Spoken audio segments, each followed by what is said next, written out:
রাধে রাধে বন্ধুরা, সুপ্রভাত সকলকে। কেমন আছো তোমরা সবাই? আমাদের গল্পকথার নতুন আরও একটি সুন্দর ব্লগে তোমাদের সকলকে জানাই স্বাগতম। আশা করছি সকলে খুব ভালো আছো, সুস্থ আছো, আর আমরাও বেশ ভালো আছি। আর আজকে যেদিনের ভিডিওটা শেয়ার করছি এটা হচ্ছে শনিবারের ব্লগ। তোমাদের পেতে একটু দেরি হয়েই গেল। আসলে এত গরম পড়ে গেছে না, গরমের মধ্যে ডেলি ভিডিও শ্যুট করা, এডিট, আপলোড একটুখানি চাপের হয়ে যাচ্ছে। তবে তোমাদেরকে বললাম না, ভিডিও যদি একটু ছোট হয়ে যায় তাহলে তোমরা প্লিজ কিছু মনে করো না, তাহলে আমি ডেলি ভিডিও দেওয়ার চেষ্টা করব। তো সেই মতোই একটা দিন একটু বেশি গ্যাপ নিয়েছি যাতে সমস্ত সিস্টেমটা মেনটেন করতে পারি। আর আশা করছি এবার থেকে প্রত্যেক দিনই তোমরা ছোট হলেও ভিডিও পাবে। তো সকালবেলা উঠে আগে জানলা দরজাগুলো সমস্ত খুলে নিয়েছি। নিয়ে এই দেখো, তোমরা অনেকেই জিজ্ঞেস করো না আমি আমার ইনডোর প্ল্যান্টগুলোকে কিভাবে অত সুন্দর করি। এই দেখো, এই যে মানি প্ল্যান্টটা দেখছো, এটা তো অনেকটাই বড় হয়ে গেছে। তো মানি প্ল্যান্টটাকে সম্পূর্ণ খুলেছিলাম, খুলে আবার তাকে সুন্দর করে গোছ করে সেটিং করার পর এই রকম লাগছে। তবে ভেবো না এটা শনিবার দিন করেছি, যেহেতু শুক্রবারে কোনো ভ্লগ শ্যুট করিনি, তো বসে বসে এই কাজগুলো করছিলাম। তো মানি প্ল্যান্টের ওই কাজটা করতে প্রায় 1 ঘন্টার কাছাকাছি সময় লেগেছে। আর এই দেখো জেড প্ল্যান্টটা, এটাকেও বেশ করে কাটিং করেছি, করে ওখানে একটা সাপোর্ট দিয়ে একটা দড়ির সাহায্যে বেঁধে দিয়েছি। আর এই দেখো, এই যে এতগুলো কাটিং দেখতে পাচ্ছ, দেখেছো প্রত্যেকটা কাটিং কতটা হেলদি। তো এগুলোকে তো ফেলে দেওয়া যায় না, ফেলতে বড্ড কষ্ট লাগবে। তো ভেবেছি আর একটা নতুনভাবে একটা অন্য কোনো শেপ দেওয়ার চেষ্টা করব। তো সেই জন্যে এই কাটিংগুলো সমস্ত এই যে ছাদে একটা টবের মধ্যে বসিয়ে দিয়েছি। তো এখনও প্ল্যানিং করিনি কি শেপ দেবো। আসলে কি বলো তো, জেড প্ল্যান্ট দিয়ে না ভীষণ সুন্দর বনসাই বানানো যায়। তো সেই রকমই আর কি বানানোর ইচ্ছা আছে, এখনও কোনো দিন বানাইনি। আসলে যেভাবে ভেবেছি সেইভাবে আদৌ আমি করতে পারবো কি না তাও জানি না, তবে চেষ্টা তো করতেই হবে। আর এই দেখো, সেই জলের মধ্যে রাঙা আলু করেছিলাম না, তার গাছটা এত সুন্দর বেড়েছে না, ভীষণ ভালো লাগছে। আর স্পেশালি এটা যখন না জানলার গ্রিল দিয়ে ঘুরে ঘুরে উঠছে, ভীষণ ভালো দেখতে লাগছে। দাঁড়াও তোমাদেরকে পরে ক্লোজ থেকে দেখাবো। এখন সকালবেলা তো অনেক কাজের তাড়া থাকে, তাই তাড়াতাড়ি এদিকের সব কাজগুলো সেরে ফ্রেশ হয়ে নিচে গিয়ে রান্না বসাবো। দেন কৌশিক অফিস যাবে, তারপরে এগুলো টুকটুক করে সমস্তটা তোমাদের সাথে শেয়ার করব। আমার গত ভিডিওতে দেবলীনা দিদিভাই লিখেছ যে আমি যে স্টেশনের কাছে বড় মিষ্টির দোকানের কথা বলেছিলাম মদনপুরে, ওটাই রাজা সুইটস। ও গো, ঠিক আছে গো দিদিভাই, আমার নামটা জানা ছিল না। আমি আসলে মদনপুরে নেমে মিষ্টির দোকান থেকে মিষ্টি নেব, তো সেই মতোই আমি ঢুকে পড়েছিলাম, অত না নামটা খেয়াল করিনি। আর জানো তো, আমি শীতকালের সময় গেছিলাম, এত সুন্দর সুন্দর মিষ্টিগুলো দেখতে না, দেখে মনে হচ্ছিল প্রত্যেকটাই নিয়ে নেই। ভীষণ সুন্দর মিষ্টিগুলো দেখতে ছিল। আর বলেছো না কৌশিককে একদিন লাভের কোফতাকারি করে খাওয়াতে, থ্যাংক ইউ আইডিয়াটা দেওয়ার জন্য। এটা বেশ পছন্দ হয়েছে, একদিনকে করে খাওয়াবো খুনি কৌশিককে। তো যাই হোক, এদিকে চলে এসেছি হচ্ছে রান্নাঘরে, কারণ এখন বানাবো হচ্ছে কৌশিকের জন্য লাঞ্চ বলো টিফিন বলো দুটোই বানাতে হবে। তো এদিকে আজকে করব হচ্ছে আলু আর কুমড়ো দিয়ে তরকারি, তবে একটু অন্যরকম হবে। কেন বলো তো? কারণ এখানে প্রথমত দিয়েছি হচ্ছে আজকে একটু হিং ফোড়ন, আর গতকাল রাতে না কুমড়োটা কেটেছিলাম, কিন্তু আমি ছোলা ভেজাতে একদমই ভুলে গেছিলাম। আর এই রকম প্লেন তরকারিতে না একটু ছোলা না দিলে ভালো লাগে না। তো ভাবলাম আমার যে সেই ফ্রোজেন করা মটরশুঁটিগুলো ছিল সেগুলোই একটুখানি দিই। আর দেখবে জিনিস না সময়ের থেকে অসময়ে খেতে বেশি ভালো লাগে। তো সেই জন্যেই আজকে একটু মটরশুঁটি দিয়েছিলাম, আর মুখে যখন মটরশুঁটিগুলো পড়ছিল দারুণ সুন্দর লাগছিল। তো ওইদিকে কুমড়োর তরকারিটা বসিয়ে দিয়েছি, আর এদিকে এক এক করে সমস্ত রুটিগুলো করে নিচ্ছি। এই যা গরম পড়েছে, এই গরমে সবথেকে কষ্টকর হচ্ছে দাঁড়িয়ে দাঁড়িয়ে রুটি করা। ওইটা করতে পারলেও আমার এখন করতে প্রচণ্ড কষ্ট হচ্ছে, কিন্তু তবুও কাজ তো করতেই হবে, কাজ থেকে তো ছুটি পাওয়ার কোনো রাস্তাই নেই। তো এদিকে ওর লাঞ্চ বক্সটা প্যাক করে দিয়েছি, আর এদিকে আজকে ওকে এমনি সন্ধ্যের টিফিনের মধ্যে দিয়েছি হচ্ছে একটু গজা, তার সাথে দিয়েছি হচ্ছে একটা লাড্ডু। কারণ মাত্র তো নববর্ষ গেছে, বাড়িতে এখন লাড্ডু একদম বলতে পারো ভর্তি রয়েছে। তো এখন কয়েকদিন কৌশিক এই লাড্ডুই খাচ্ছে, আর লাস্টে বলছে লাড্ডু খেতে খেতে পেটে লাড্ডুর কাজ হয়ে যাবে। তো কৌশিক ওদিকে বেরিয়ে গেছে, আর এদিকে আমি চলে এসেছি আমার জন্য ব্রেকফাস্টটা বানাতে। আজকে অন্য কিছু একটু খেতে ইচ্ছা করছিল, তো ভাবলাম ঝটপট একটুখানি পাস্তা বানিয়ে নেওয়া যাক। আর আমি তো সবসময় এই ডিজানোর পাস্তাটাই ব্যবহার করি, কারণ অনেকেই মনে করে যে পাস্তা মনে হয় ভীষণ আনহেলদি খাবার, কিন্তু একদমই না, ডিজানোর পাস্তাটা ভীষণ হেলদি। কারণ ডিজানোর এই পাস্তাটা সম্পূর্ণভাবে আটা আর সুজি দিয়ে তৈরি, যেটা আমাদের শরীরের জন্য ভালো। আর তাছাড়া এর মধ্যে কোনো আর্টিফিশিয়াল কালার ফ্লেভার কোনোটাই নেই, যার জন্য এটা ভীষণ হেলদি। তাই ব্রেকফাস্টে খাও বা টিফিনে বা ডিনারে যখনই খাও না কেন, এটা কিন্তু শরীরের জন্য একদমই ক্ষতিকারক না, ভীষণ ভালো এটা। তো আজকে এখানে সকালে একটুখানি পাস্তার পায়েস বানাচ্ছি। তো যাদের বাড়ির বাচ্চারা এইভাবে পাস্তা খেতে চায় সব সময়, তাদের কিন্তু এইভাবে দুধ দিয়ে পাস্তা বানিয়ে নিতে পারো, আর কি পাস্তার পায়েস বানিয়ে দিতে পারো। তাহলে ওদের পাস্তা খাওয়াও হবে, আবার এদিকে দুধটাও বাচ্চাদের পেটে যাবে। তবে যারা আমরা মিষ্টি খেতে পছন্দ করি, তাদের কিন্তু পায়েস খাওয়ার জাস্ট একটা অপশান। একটু মন হলো, বাড়িতে দুধটা থাকলেই আর কিছু লাগবে না, এরকম যদি পাস্তা থাকে ঝটপট বানিয়ে নেওয়া যাবে। তো এই পাস্তার লিঙ্কটা ডেসক্রিপশান বক্সে দিয়ে রেখেছি, তোমরা চাইলে একবার ট্রাই করে দেখতে পারো। ভীষণ ভালো খেতে, আর খুব তাড়াতাড়ি বয়েলও হয়ে যায়। আর একবার রান্না করা হয়ে গেলে পাস্তা শক্ত হয়ে যাওয়ারও কোনো ভয় নেই। তো ওদিকে খাওয়া দাওয়া করে এদিকে হচ্ছে গাছের জন্য চাল ভেজানো জলটা নিয়ে সোজা চলে এসেছি হচ্ছে ওপরে। এইবার ওপরে যে যে কাজগুলো আছে সেইগুলো এখন আমাকে এক এক করে সব সারতে হবে। আর এখন এই মুহূর্তে ধরো এই 8:30 মতো বাজে, তো এখনও তো সেরকম রোদ আসেনি। ঘরটায় এখন কাজ করতে বেশ ভালো লাগে, কারণ একটু পরে যখন প্রচণ্ড রোদ উঠে যায় তখন তো আমার ঘর বলো বিছানা বলো সমস্ত কিছু গরম হয়ে যায়, তখন আবার কাজ করতে কষ্ট হবে। তাই তাড়াতাড়ি সকাল সকাল সমস্ত কাজগুলোকেই সারার চেষ্টা করছি। আর জানো তো এই বেড কভারটা এত সুন্দর হয়েছে না, একদমই সরে যাচ্ছে না, যেভাবে আর কি গুজে সমান টান টান করে রাখছি সেইভাবেই থাকছে, যার জন্যে না সকালবেলা আমার বিছানা ঝাড়া নিয়ে না বেশি সময় দিতে হচ্ছে না, যে চাদরটা এদিক ওদিক হয়ে যাচ্ছে। আর একজন দিদিভাই তো জিজ্ঞেসও করেছিল এটা কটনের কি না। হ্যাঁ গো, এটা একদম কটনের আর ভীষণ ভালো কোয়ালিটি। তবে এই যে পিলো কভারটা আর কি সাইড পিলোটা ছিল না, যার জন্য আমাকে ওইটাই ইউজ করতে হচ্ছে। দেখো বিছানার চাদরটা পেতে যেন ঘর বলো বিছানা বলো সমস্ত কিছুর একদম রূপ খুলে গেছে। এত পছন্দ হয়েছে না বেডশিটটা, কি বলবো তোমাদের। আর তোমরাও এটার অনেক প্রশংসা করেছো, বিশ্বাস করো আমি ভীষণ খুশি হয়েছি। দেখবে আমরা যেটুকুই সাজাই না কেন, সেখানে যদি কেউ যদি সামান্য একটুখানি ভালোও বলে না, তখন যেন মনটাও ভালো হয়ে যায়, আর মনে হয় নিজের থেকে কষ্ট করে যেটুকু সাজিয়েছি সেই সাজানোটা যেন সার্থক হয়েছে। তো এদিকে বেশ কিছু জামা কাপড় ছিল, সেইগুলোই এখন গুছিয়ে নেই। আর চলো তোমাদের সাথে আরও কিছু কমেন্ট শেয়ার করে নিই। তো আমার গত ভিডিওতে কমেন্ট করেছিল হচ্ছে পৌলমী ব্যানার্জি দিদিভাই। তো দিদিভাইয়ের জন্মদিনের ডেটটাও জানিয়েছে। দিদিভাইয়ের জন্মদিন হচ্ছে 7 অক্টোবর। তো তোমরা সবাই মনে রাখো, দিদিভাইকে অবশ্যই উইশ করো, আমি তো করবই। আর কমেন্ট করেছিল জয়শ্রী বিশ্বাস দিদিভাই, রিয়া সোনা আইডি থেকে দিদিভাই, আর কমেন্ট করেছিল কেয়া শাহ দিদিভাই। তো দিদিভাই লিখেছে তোমার ভিডিওগুলো খুব ভালো লাগে, তার থেকেও বেশি ভালো লাগে তোমার একটা জিনিস, সেটা হচ্ছে তুমি সবার কমেন্ট পড়ো। কেন পড়বো না বলো তো, তোমাদের এই কমেন্টগুলো পড়লে আমার যখন মনটা ভালো লাগে, তো সেই মন ভালো লাগার জিনিসগুলো তো তোমাদের সাথে শেয়ার করতেই হবে। তো প্রত্যেকটা ভিডিওতেই চেষ্টা করি সবার কমেন্ট পড়ার, কিন্তু না এক একটা ভিডিওতে হয়ে ওঠে না। যখন ধরো অনেক কিছু তোমাদের সাথে শেয়ার করার থাকে তখন তো কমেন্ট পড়া হয়েই ওঠে না। আর সেই দিনকে তোমরা একটু রাগও করো, তবে বলবো প্লিজ ওইভাবে রাগ করো না, কারণ এক একদিন না হয়ে ওঠে না কমেন্ট পড়ার। তবে আমি সবসময় চেষ্টা করি প্রত্যেকের নাম ভিডিওতে নেওয়ার জন্যে। আর ইসরাত জাহান আইডি থেকে দিদিভাই কমেন্ট করেছো তোমার গাছগুলো আমার অনেক ভালো লাগে, থ্যাংক ইউ দিদি। আর পূজা দিদিভাই কমেন্ট করেছো তুমি প্রথমে যে রাধে রাধে বলো, কী যে ভালো লাগে। সবসময় খুব ভালো থেকো, সুস্থ থেকো। থ্যাংক ইউ দিদি, তুমিও খুব ভালো থেকো, আর তোমার পরিবারের সকলে যেন খুব ভালো থাকে। তো এইদিকে দেখো গরমের মধ্যে কাজ কমবে কি, এই যে জানলা টানলা সবসময় খোলা থাকছে, এত ধুলো পড়েছে। আর গরম পড়ার সাথে সাথে আর একটা জিনিস তো শুরু হয়েই যায়, সেটা হচ্ছে কৌশিকের পাউডার নিজে মাখার সাথে সাথে আশপাশের জিনিসগুলোকে মাখানো। দেখো পাউডারের কোটো চারপাশে এইভাবে আর কি পাউডার ছড়িয়ে রয়েছে। তো দুদিন অন্তর এই জায়গাগুলো না মুছলে না একদমই হয় না, এত ধুলো হয়ে থাকে না। দিনের বেলা অতটা চোখে না পড়লেও সন্ধেবেলা যখন ঘরের লাইটটা জ্বালি না, তখন বড্ড যেন বোঝা যায়। আর কাঁচটা তো কালো কালারের, আরও যেন বেশি ফুটে ওঠে। তো সকালবেলা এগুলো সমস্ত করে নেওয়ার চেষ্টা করি, কারণ সন্ধেবেলা দেখবে এইসব ডাস্টিংয়ের কাজ করতে একদমই ভালো লাগবে না।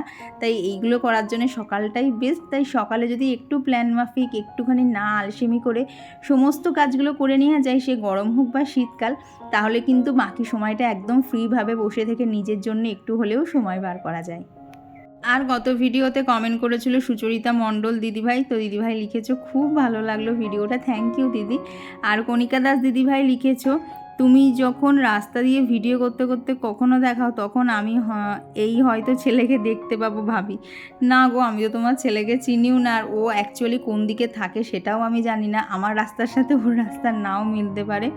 আর তুমি লিখেছো না ময়ূরপঙ্খীর ভিডিও আমার ছেলেও পাঠিয়েছে। হ্যাঁ গো দিদিভাই, ভীষণ ভালো হয়েছে। আমার মনে হয় ও তোমাকে সমস্তটাই বলেছে। এত সুন্দর হয়েছে না, ভিডিওর মধ্যে তো সমস্তটা শেয়ার করিনি, যেগুলো আমার খুব ভালো লেগেছে সেইগুলোই একমাত্র শেয়ার করেছিলাম। তবে তুমি তো তোমার ছেলের কাছ থেকে দেখেইছো ময়ূরপঙ্খীটা এখানে ঠিক কতটা সুন্দর হয়। আর কমেন্ট করেছিল হচ্ছে মুস্কান, তো মুস্কান লিখেছো খুব সুন্দর হয়েছে ভিডিওটা, থ্যাংক ইউ মুস্কান। আর এদিকে দেখেছো এইবারের যে পর্দাগুলো কিনেছি সেগুলো হাওয়ায় এত সুন্দর ওড়ে না, এই সময়টা যেন দেখতেও ভালো লাগে। আর বাইরের হাওয়াটা যখন ঘরে আসে তখন ঘরের মধ্যেও যেন একটা অন্য ঠান্ডা ভাব থাকে। আর সেই ঠান্ডাটা এসি বলো বা ফ্যান বলো কোনোটাই মেশানো, মানে কোনোটার সাথেই সেটা পারবে না। তো সেই হাওয়াটা কিন্তু এই পর্দাটার সাহায্যে খুব ভালোভাবে ঘরে ঢোকে। আগের পর্দাগুলো একটুখানি বেশি কাজ করা ছিল, তার ভারীও ছিল, যার জন্যে খুব জোরে হাওয়া না দিলে না উড়তো না। তবে এইগুলো একটু হালকার মধ্যে রয়েছে, তো যার জন্য একটু হাওয়া দিলেই জানো তো বেশ হাওয়াগুলো ঘরের মধ্যে ঢুকছে। আর তখন যে কী ভালো লাগে দেখলে তো, কি সুন্দর পর্দা উঠছে। আর জানো তো এই সোফার এইদিকে যে জানলাটা আছে এইটা দিয়ে এই যে এই গরমকালে যেমন পরিমাণ হাওয়া ঢোকে তেমন পরিমাণ ধুলো ঢোকে। কিন্তু কি করব, এত সুন্দর হাওয়া ঢোকে না, না খুলে থাকতেও পারি না। আর দেখি ডাস্টিং তো কম বেশি প্রত্যেক দিনই আমাকে করতে হয়, একটু নাই বেশি করেই করে নেব। কিন্তু ওই যে হাওয়াটা পাচ্ছি সেটার লোভটা একদমই সামলাতে পারি না। আর গত ভিডিওতে কমেন্ট করেছিল রিঙ্কি দত্ত দিদিভাই, তো দিদিভাই লিখেছো মাছের রেসিপিটা শেয়ার করো।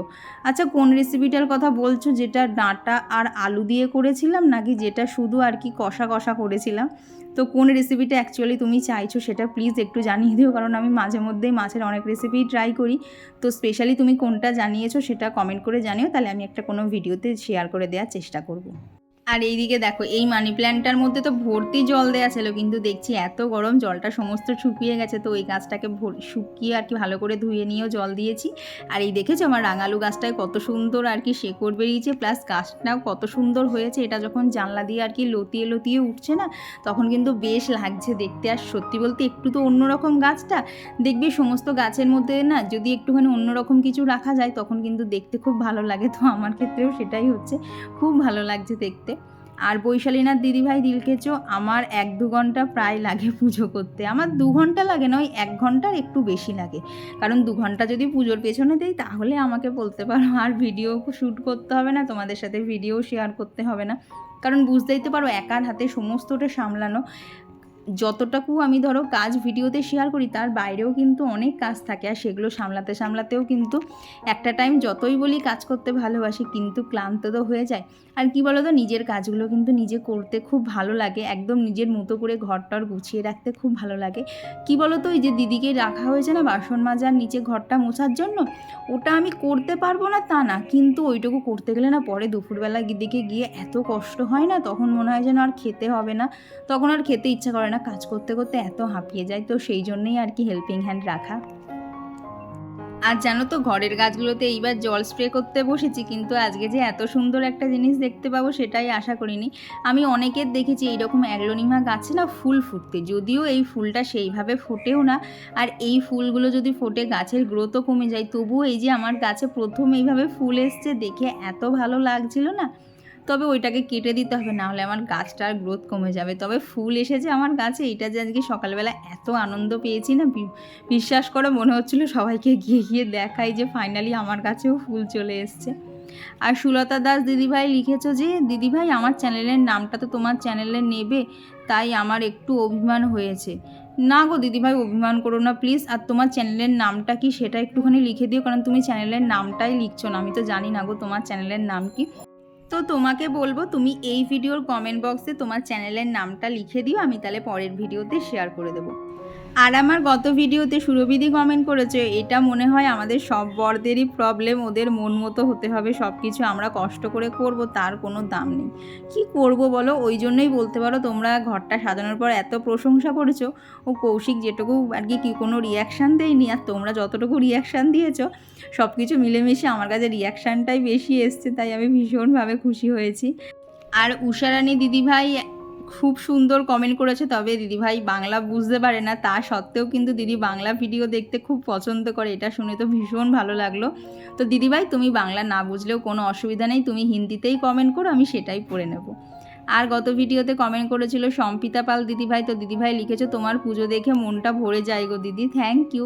আর অনেক দিন পর রাখি দিদিভাই কমেন্ট করেছো, বনু খুব ভালো লাগলো, অনেক দিন পর কমেন্ট করলাম। আর আগে কমেন্ট করতে পারিনি, তার কারণ টিভিতে দেখতাম। হ্যাঁ গো দিদিভাই, টিভিতে দেখলে না এই একটা সমস্যা হয়, টিভিতে দেখতেও ভালো লাগে কিন্তু ওই যে কমেন্ট করা যায় না। তো যাই হোক, এইদিকে দেখো সমস্ত ঘরের কাজ শেষ করে নিয়েছি, দিয়ে আগের দিন দেখলে না যে পর্দাগুলো নামিয়েছিলাম, তো সেগুলোকেই আজকে কেচে দেবো, কারণ কালকে তো রবিবার, এবার কালকে তো মেশিন চালাতেই হবে। এবার মেশিনের মধ্যে যদি এত জিনিসপত্র থাকে না, তো তখন আবার ছাদে পড়ে মেলার জায়গা হবে না। তো ভাবলাম আজকে এই 5-6খানা পর্দা আছে, না 5-6খানা না, মানে 6খানাই পর্দা আছে। তো পর্দাগুলোকে ভালো করে সার্ফের জলে ভিজিয়ে রেখে নিচে এসেছি, এসে এখন রান্নাটা সেরে নেব। আর ততক্ষণে ওগুলো সার্ফের জলে ভালো করে ভিজেও যাবে, তাহলে আমার কাচতে খুব একটা কষ্ট হবে না। আর পর্দাগুলো কি জানি আমার না মেশিনে দিতে ঠিক সাহস হয় না, কি হয় না হয়, তো ওই জন্য ওইগুলোকে আমি হাতেই কেচে নিই। আর আজকে তো শনিবার, আমাদের নিরামিষ, তো আজকে রান্না করব হচ্ছে এই যে আলু পটল আর সয়াবিন দিয়ে একটা তরকারি। যা গরম পড়েছে না, বেশি রিচ কিছু খেতে ইচ্ছা করছে না। আর কালকে রবিবার, কালকে তো এমনিতেই একটুখানি রিচ খাওয়া দাওয়া হয়, তো সেই জন্য আজকে একদম হালকা পাতলা রান্না, এই যে আলু আর পটল আর সয়াবিন দিয়ে একটা তরকারি করব।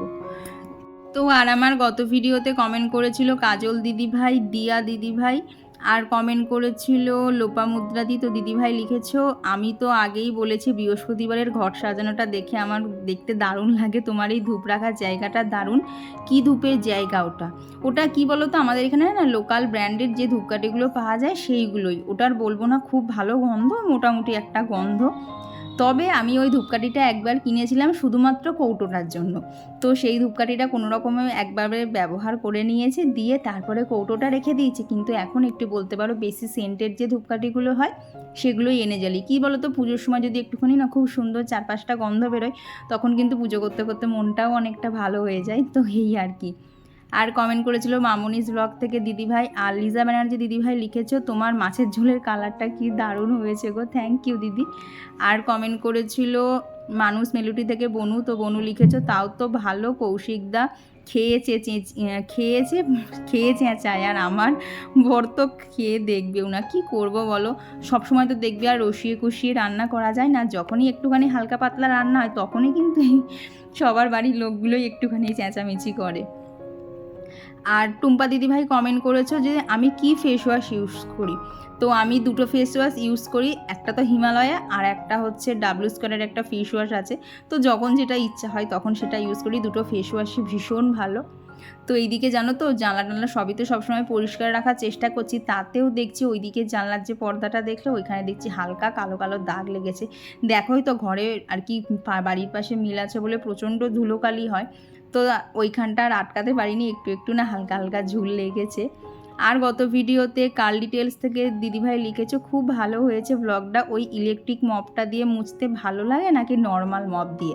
দেখো দুটোতেই খুব ভালোভাবে মোছা হয়, দুটোর কোনো কম্পেয়ার চলে না। তবে বলতে পারো নর্মাল মপ দিয়ে মুছলে বারবার ওই ন্যাতাটাকে আর কি নিংড়াতে হয়, আর কি জল চিপতে হয়, তারপরে ধরো জলের বালতিটাকে টেনে টেনে নিয়ে যাওয়া আসা করতে হয়। তবে ইলেকট্রিক মপে সেই সব কোনো ঝামেলা থাকে না, এমনকি ঘরটা যখন মোছা হয়ে যায় না, ঘর একদম পুরো শুকনো পরিষ্কার ঝকঝক করে। তো এরপর সমস্ত কাজ ছেড়ে স্নান পুজো সেরে লাঞ্চও কমপ্লিট হয়ে গেছে, তারপর বিকেলবেলা গিয়েছিলাম একটুখানি ছাদে। আর দেখেছো গাছগুলোর কি অবস্থা, এত রোদের তাত হয়েছে না, ওদেরকে তাড়াতাড়ি বিকেলবেলা জল না দিলে না ওরাও যেন মনে হচ্ছে কান্নাকাটি করছে। আর এই দেখো গাঁদা গাছটাই দেখেছো কত সুন্দর ফুল এসছে, এই গাছটা কিন্তু বীজ ফেলে আমার নিজে হাতে তৈরি করা, এটা কিন্তু কোনো কিনা গাছ না। তারপর বিকেলবেলা নিচ থেকে ছাদে এসে সন্ধে দিয়ে এই যে এখানে একটু সিরিয়াল দেখছিলাম। আর তার সাথে আজকে আমার টিফিনে ছিল কি বলো তো, এই যে এগুলো হচ্ছে মার হাতের বানানো বিস্কুট, তোমাদের সাথে শেয়ার করাই হয়নি, এটা হচ্ছে লাস্ট দুটো বিস্কুট, তাই আজকে শেয়ার করেই দিলাম। তারপর কৌশিক অফিস থেকে বাড়ি এলে এই যে একটুখানি বেরিয়েছিলাম, কারণ তোমরা তো জানোই শনিবারে আমাদের টুকটাক জিনিসপত্র কেনার থাকে, তো সেইগুলোই আর কি কেনার জন্য বেরিয়েছিলাম। তো প্রথমেই আগে গাড়িতে তেল ভরেছি, তারপরেই বাজারে গেছিলাম। আর ফার্স্টে গেছিলাম হচ্ছে আমার সারের দোকানে, কারণ আমার গাছের জন্য না যে আমি ভার্মি কম্পোস্টটা ব্যবহার করি সেটা শেষ হয়ে গেছিলো।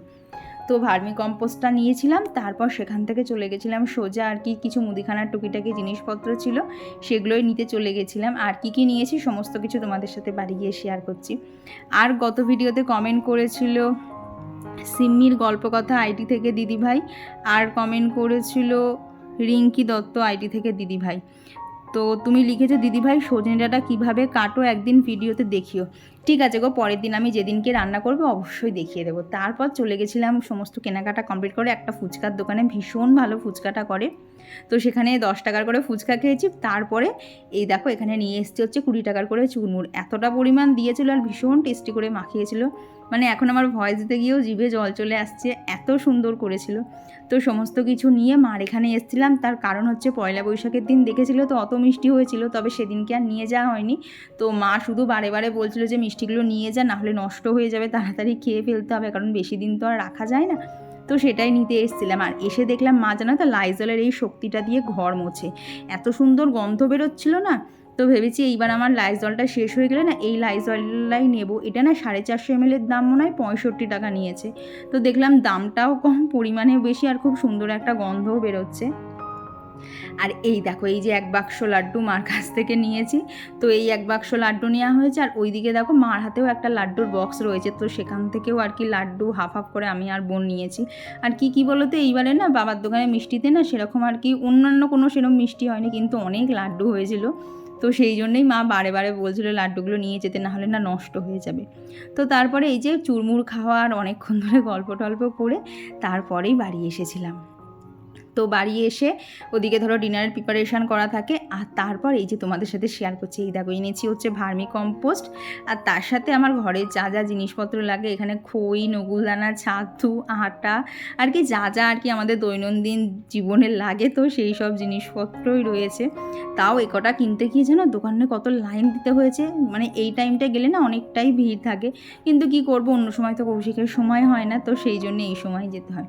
তো চলো খাওয়া দাওয়াটা কমপ্লিট করে নিই, তারপরে আবার দেখা হচ্ছে। বাড়িতে অনেকক্ষণ আগেই চলে এসেছি, এসে আমাদের খাওয়া দাওয়া কমপ্লিট। এই দেখো বাজে হচ্ছে পুরো 11টা, এত গরম না, মানে আজকে বাইরে বেরিয়ে ভিডিও করতে ইচ্ছা করছিল না, সমানে শুধু ঘাম মুছে যাচ্ছি। আর অলরেডি এই জায়গাগুলো না আমার আর কি ঘাম মুছতে মুছতে না এইগুলো ছড়ে যায়, অলরেডি জ্বালা করা শুরু হয়ে গেছে। এখন বেশি ঘাম হলে না এইগুলো পুরো জ্বলছে। এইবার যার জন্যে প্রত্যেকটা এরকম যখনই আর কি এরকম ঘাম হয় আমার এরকম জলে, তখনই কিন্তু রাত্রে এই পোর্শনটা পুরো আমাকে বোরোলিন দিয়ে শুতে হয়, তবে সকালবেলা একদম সমস্ত কিছু ঠিক থাকে। তো গরমে এরকম নাজেহাল অবস্থায়। তো এখন হচ্ছে টিভি চালানো হবে। একটু আগেও একটা সিনেমা দেখছিলাম, সিনেমাটার নাম হচ্ছে ট্রেন্ডিং। তো ওটা না আমরা যে এই যে ইউটিউবে ভিডিও আপলোড করি, তারপর ধরো সাবস্ক্রাইবার, ওয়াচ টাইম, টাকা আর্ন করা, এইসব রিলেটেডই একটা সিনেমা, বেশ ইন্টারেস্টিং লাগছে। তো এখনও তো চালানো হয়নি, কারণ দেখতে দেখতে নিচে খেতে গেছিলাম, তো এখন বন্ধ করে নিচে যাওয়া হয়েছিল। তো এখন আবার বাকিটা দেখবো, বেশ ভালো লাগছে। তোমরা একবার সার্চ করে দেখতে পারো, সিনেমাটার নাম হচ্ছে ট্রেন্ডিং, বেশ ইউনিক লাগছে সিনেমাটা। তো এখন শুধু দেখা শেষে কি হয়। তো চলো এই ভিডিওটা এখানেই রাখছি, তোমাদের কেমন লাগলো ভিডিওটা অবশ্যই জানিও, ভালো লাগলে প্লিজ একটা লাইক করে দিও।